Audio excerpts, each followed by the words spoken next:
आज की कहानी है एक 23 साल की लड़की की जो एक जर्मनी के छोटे से गांव में रहती थी, जो दिखने में काफी नॉर्मल और ब्राइट स्टूडेंट थी।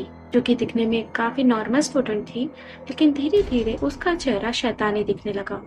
आज का केस 1970s का सबसे टेरिफाइंग पोजेशन केस है, the true story of Anneliese Michel. नमस्ते and welcome back to K Supernatural, जहां हम रियल सुपरनेचुरल केसेस को डिस्कस करते हैं।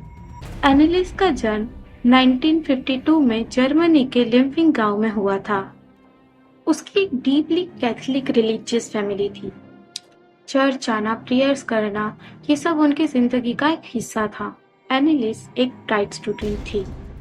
वो स्कूल जाती थी, दोस्तों के साथ घूमने जाती थी, like average lifestyle of a 14 और 15 ईयर ओल्ड गर्ल। लेकिन सब तब बदला जब वो 16 साल की हुई। उसने पहली बार सीजर्स फील किए। जब डॉक्टर ने डायग्नोज किया तो पता चला उसे एपिलेप्सिया है। जैसे ही एनालिस के पेरेंट्स को पता चला कि उनकी बेटी को एपिलेप्सिया है, उन्होंने तुरंत ही डॉक्टर से सजेस्ट करके उसकी दवाइयाँ शुरू करवाई। लेकिन एनालिस दवाइयाँ लेकर भी ठीक नहीं हो रही थी। इट वॉज लाइक कि दवाइयाँ काम ही ना कर रही हो। धीरे धीरे एनालिस के सिम्टम्स बढ़ते गए। कुछ महीनों बाद एनालिस ने अपनी माँ को बताया कि उससे ईविल फेसेस दिखते हैं। जब वो प्रेयर्स करती है, उसे लगता है जैसे कोई उसे कंट्रोल कर रहा हो और वो प्रेयर नहीं कर पाती। 1973 तक एनालिस पूरी बदल चुकी थी। उसका बिहेवियर पूरा बदल चुका था। उसके पेरेंट्स ने बताया कि वो रिलीजियस चीजें फॉलो नहीं कर पाती थी, ना ही वो प्रेयर्स कर पाती थी, ना ही वो क्रूसिफिक्स या रोजरी को देख पाती थी।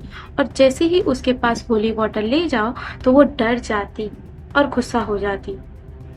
रात को एनालिस बिल्कुल बदल जाती थी, जैसे कि वो एनालिस हो ही नहीं।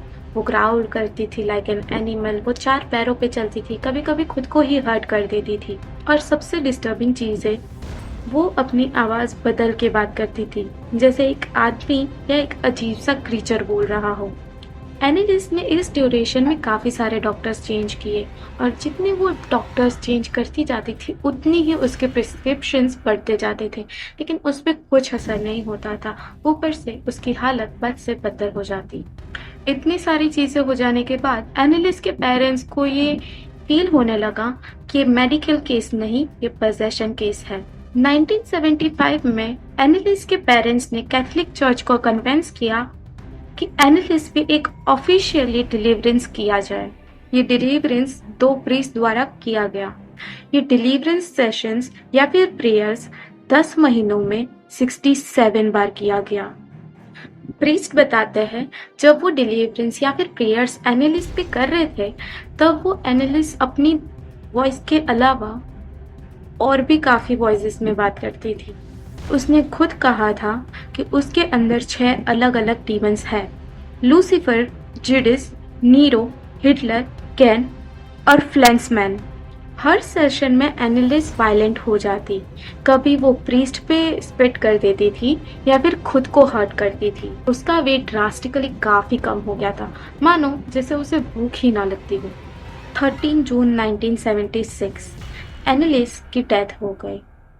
व्हेन शी वॉज डेड, उसका वेट काफ़ी कम था, ऑलमोस्ट 30 kgs। और उसकी डेथ का कॉज बताया गया मैलन्यूट्रिशन एंड डिहाइड्रेशन। उसके पेरेंट्स और दोनों प्रीस्ट पर मैनस्लॉटरिंग का केस दर्ज हुआ। कोर्ट में ये एक फेथ वर्सेस साइंस बैटल बन गया। डॉक्टर्स का कहना था treatment was neglected by the parents of Anneliese. Priest ने कहा ये एक स्पिरिचुअल वॉरफेयर था। 1978 में कोर्ट ने प्रीस्ट और पेरेंट्स को गिल्टी पाया, लेकिन सिर्फ सस्पेंडेड जेल सेंटेंस दिया। एनालिस का ग्रेव जर्मनी में एक पिलग्रिम साइट बन गया। इस केस ने दुनिया भर में डिबेट शुरू कर दी, क्या पोजेशन रियल है या एक सिर्फ मेडिकल मिसअंडरस्टैंडिंग थी। 2005 में हॉलीवुड ने इस पर बेस्ड एक मूवी भी बनाई, the exorcism of Emily Rose, जो कोर्ट केस और सुपरनैचुरल एंगल दोनों को एक साथ दिखाता है। और आज भी एनालिस मिचेल का नाम सुनते ही लोग कांप उठते हैं। Comment your thoughts in the comment box of this case, and if you are interested in supernatural discussions, then this channel is for you. Don't forget to subscribe, like, and share. Bye.